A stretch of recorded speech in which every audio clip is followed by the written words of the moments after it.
जैसे कि दोस्तों आज है 19 मार्च के जो आपका DRDO सेप्टेम्बर 10 का एग्ज़ाम था वो फर्स्ट सेकंड थर्ड शिफ्टों में समाप्त हो चुका है। तो आज के हम अधिकतर रियल प्रश्न मिल चुके हैं, तो उसी को हम डिस्कस करेंगे और देखेंगे कि उसका सही उत्तर क्या होगा।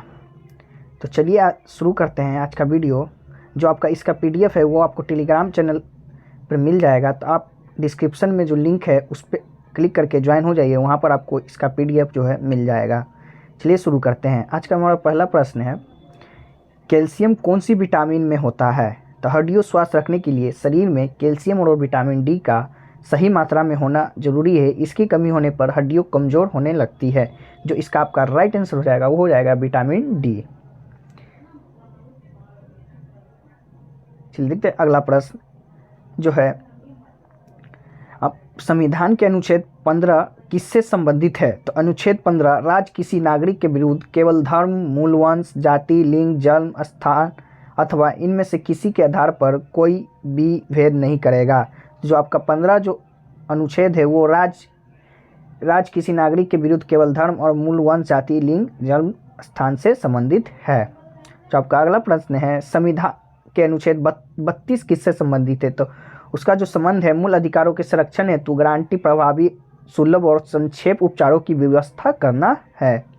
इसके अंतर्गत केवल मूल अधिकारों की गारंटी दी गई है, अन्य अधिकारी को नहीं, जैसे गैर मूल संवैधानिक अधिकार, असंवैधानिक लौकिक अधिकार आदि। अगला प्रश्न देखते हैं, सुकन्या समृद्धि योजना किससे संबंधित है? तो इसका जो उद्देश्य है भविष्य में बच्ची के पढ़ाई व शादी आदि के होने वाले खर्च की पूर्ति के लिए बचत एकत्रित करना है। अगला प्रश्न देख लेते हैं, हिमाचल प्रदेश के वर्तमान राज्यपाल कौन है? तो जो आपका वर्तमान राज्यपाल हैं वो राजेंद्र विश्वनाथ अलेंकर हैं। राज्यपाल ने हिमाचल प्रदेश के राज्यपाल श्री राजेंद्र विश्वनाथ अलेंकर का स्वागत किया। भारत के राज्यपाल ने हिमाचल प्रदेश के राज्यपाल श्री अलेंकर का स्वागत किया।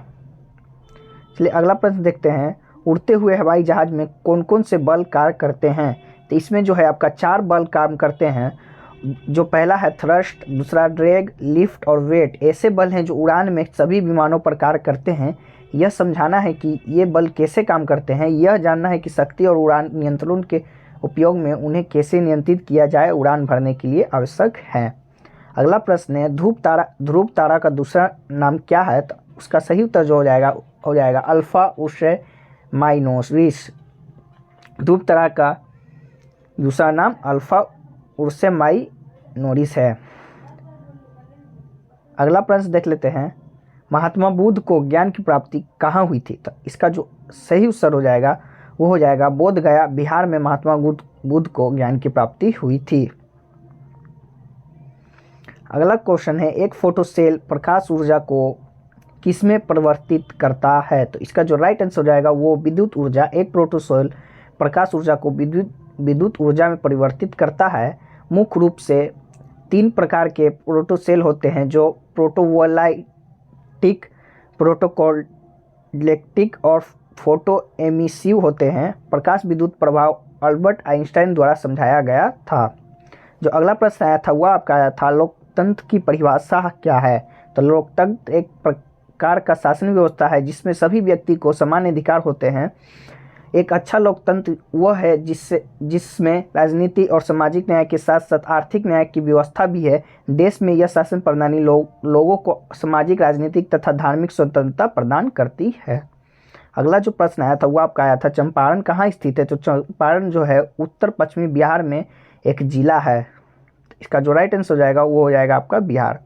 अगला प्रश्न देखते हैं, मृत व्यक्ति के शरीर में रक्त कहाँ जमा होता है? तो इस जो मरने के बाद है वो लीवर की तरफ खून का बहाव, मृत्यु के तुरंत बाद खून का बहाव रुक जाता है तो खून लीवर के आसपास जमा होने लगता है, त्वचा का रंग बदलने लगता है। तो जो उसका आपका राइट आंसर हो जाएगा वो हो जाएगा लीवर। अगला प्रश्न देखते हैं, सुकन्या योजना में न्यूनतम वार्षिक कितने रुपए जमा किया जाता है? तो जो इसका आपका राइट आंसर हो जाएगा वो हो जाएगा 250 रुपया। किसी एक वित्त वर्ष में कम से कम 250 रुपये जमा करने पड़ते हैं। इसी तरह एक बार या कई बार अधिकतम 1.5 लाख रुपए ही सुकन्या समृद्धि योजना के खाते में जमा कराए जा सकते हैं। सुकन्या समृद्धि योजना का खाता खुलने के लिए 15 साल तक पैसे जमा कर सकते हैं।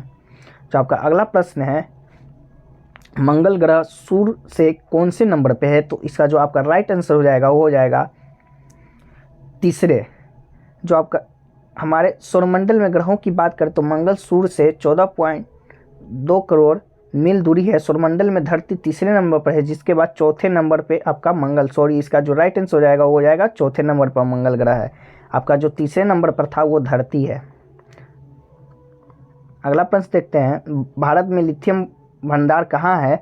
तो इसका जो राइट आंसर हो जाएगा वो हो जाएगा जम्मू कश्मीर। जम्मू कश्मीर में लिथियम का भंडार मिला है। इसकी क्षमता 59 लाख टन है। भारत में पहली बार इतनी बड़ी मात्रा में लिथियम मिला है। बताया ये भी जा रहा है कि दुनिया का तीसरा सबसे बड़ा लिथियम भंडार हो सकता है। अगला जो क्वेश्चन आया था वो आया था HTTP फुल फॉर्म क्या होगा? तो इसका जो फुल फॉर्म हो जाएगा हाइपर टेक्स्ट ट्रांसफ़र प्रोटोकॉल हो जाएगा। जो आपका अगला प्रश्न है, ऑटो सेक्टर में भारत की रैंकिंग क्या है? तो इसका जो राइट आंसर हो जाएगा वो हो जाएगा तीसरा सबसे बड़ा ऑटोमोबाइल मार्केटिंग बन गया है भारत, जापान को पीछे छोड़कर। अगला जो क्वेश्चन था वो था बंदरगाह व्यापार क्या है? तो यह पोर्ट ट्रेड कई वर्ष के व्यवहारिक अंतर्राष्ट्रीय अनुभव के साथ एक स्वतंत्र कंपनी है। कार्गो और सामग्री हैंडल भी है। जो अगला प्रश्न देख लेते हैं, बाबा साहेब भीम अम्बेडकर के अनुसार भारतीय अनुच्छेद संविधान की आत्मा क्या है? तो भारतीय संविधान के अनुच्छेद 32 को डॉक्टर भीमराव अम्बेडकर द्वारा भारतीय समाज में हृदय और आत्मा के रूप में वर्णित किया गया है। जो आपका अगला प्रश्न है, कौन सा नृत्य रूप में मार्शल आर्ट प्रथाओं से लिया गया है? तो जो इसका राइट आंसर हो जाएगा वो हो जाएगा छाव। अगला जो प्रश्न है, हीराकुंड बांध किस नदी पर बना हुआ है? तो हीराकुंड बांध ओडिशा में महानदी पर निर्मित एक बांध है। यह सबलपुर से 15 किलोमीटर दूर है। तो इसका जो राइट आंसर हो जाएगा वो हो जाएगा महानदी। अगला प्रश्न है, अल्पना किस राज्य की पारंपरिक लोक कला है? तो इसका जो राइट आंसर हो जाएगा पश्चिम बंगाल। अगला प्रश्न देख लेते हैं, एशिया के बाद तीसरा सबसे बड़ा महाद्वीप कौन सा है? तो इसका जो आपका राइट आंसर हो जाएगा वो हो जाएगा उत्तरी अमेरिका, और दूसरी सबसे बड़ा महाद्वीप अफ्रीका है। इसके बाद उत्तर अमेरिका, उसके बाद दक्षिण अमेरिका, उसके बाद अंटार्कटिका, यूरोप और ऑस्ट्रेलिया है। अगला प्रश्न देख लेते हैं, भाप के इंजन में कौन सी ऊर्जा बनती है? तो इसका जो राइट आंसर हो जाएगा यांत्रिक ऊर्जा। भाप इंजन ऊष्मा इंजन जो कई कार्य करने के लिए भाप की ऊष्मा ऊर्जा और यांत्रिक ऊर्जा में परिवर्तित करता है, भाप इंजन कहलाता है। जो आपका अगला प्रश्न है, संविधान के भाग 4 में कितने मौलिक कर्तव्य हैं? तो इसका जो राइट आंसर हो जाएगा वो हो जाएगा 11 मौलिक कर्तव्य वर्णित हैं। मौलिक कर्तव्य देश के प्रति सभी नागरिकों को जिम्मेदारी होती है, जैसा कि शांति और एकता बनाए रखने, संस्कृति और विरासत का सम्मान और संरक्षण करना और रक्षा में भाग लेना। भारतीय संविधान के भाग 4A में 11 मौलिक कर्तव्य का वर्णित है। अगला क्वेश्चन देखते हैं, सबसे छोटी रॉकेट SSIV D2 कहाँ प्रक्षेपित की गई? तो इसका जो राइट आंसर हो जाएगा वो जाएगा आंध्र प्रदेश के श्रीहरिकोटा में स्थित है। अगला जो प्रश्न देख लेते हैं, लोथल बंदरगाह कहाँ पर स्थित है? तो इसका जो राइट आंसर हो जाएगा वो हो जाएगा गुजरात राज्य में भाल क्षेत्र में स्थित है। सिंधु घाटी सभ्यता IBC के सबसे दक्षिणी स्थलों में से एक था, जो अब गुजरात राज्य में स्थित है। अगला जो प्रश्न देख लेते हैं, ASCII की फुल फॉर्म क्या है? तो इसका जो फुल फॉर्म है American standard code for information interchange होगा। अब जो अगला प्रश्न देख लेते हैं, भारत का पहला समाचार पत्र कौन सा है? तो इसका जो राइट आंसर हो जाएगा वो हो जाएगा बंगाल गजट।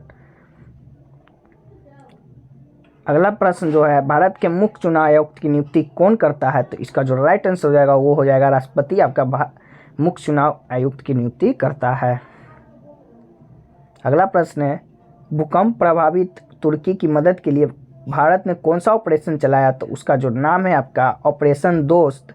6 फरवरी को आए विनाशकारी भूकंप में तुर्की और सीरिया के विभिन्न इलाकों में हजारों लोगों के मारे जाने के बाद सहायता प्रदान करने के लिए भारत ने ऑपरेशन दोस्त शुरू किया। इसके तहत अलग अलग टीमें बनाकर भेजी गई थी। इनमें से राहत बचाव कार्य समाप्ति की ओर बढ़ने के बाद कई टीमें पहले ही वापस लौट आई थी। जो आपका अगला प्रश्न है, महात्मा गांधी रॉयल एक्ट अधिनियम के खिलाफ कब सत्याग्रह शुरू किए थे? जो इसका राइट आंसर हो जाएगा 24 फरवरी 1919 को बॉम्बे में सत्याग्रह सभा की स्थापना की थी रॉयल एक्ट बिल के खिलाफ। अगला प्रश्न है, उदय योजना किससे संबंधित है? तो इस योजना का लक्ष्य देश के विद्युत वितरण कंपनियों की वित्तीय स्थिति के सुधार एवं उनका पुनरुद्धार करना तथा उनकी समस्याओं का स्थायी समाधान सुनिश्चित करना। विद्युत मंत्रालय द्वारा यह योजना उज्ज्वल डिस्कॉम एश्योरेंस योजना या उदय नाम से भी प्रारंभ की गई है। अगला प्रश्न देख लेते हैं, किसी भी विधेयक को कानून बनाने के लिए किसकी मंजूरी की आवश्यकता होती है? तो कानून बनाने के लिए जो है कि राष्ट्रपति की भूमिका का योगदान होता है।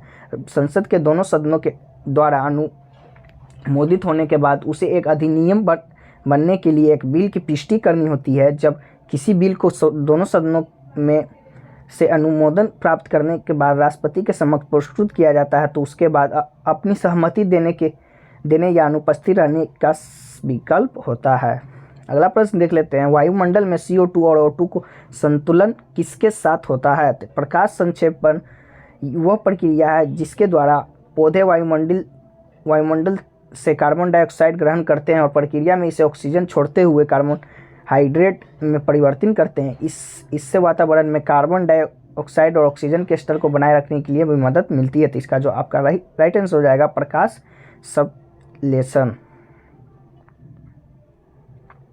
तो आज इतने ही प्रश्न हमें जो मिले हैं, अगर और मिलते हैं तो हम बाकी को PDF में कन्वर्ट करके आपको टेलीग्राम ग्रुप में भेज देंगे। चलिए मिलते हैं अगले वीडियो में, तब तक के लिए जय हिंद, वंदे मातरम।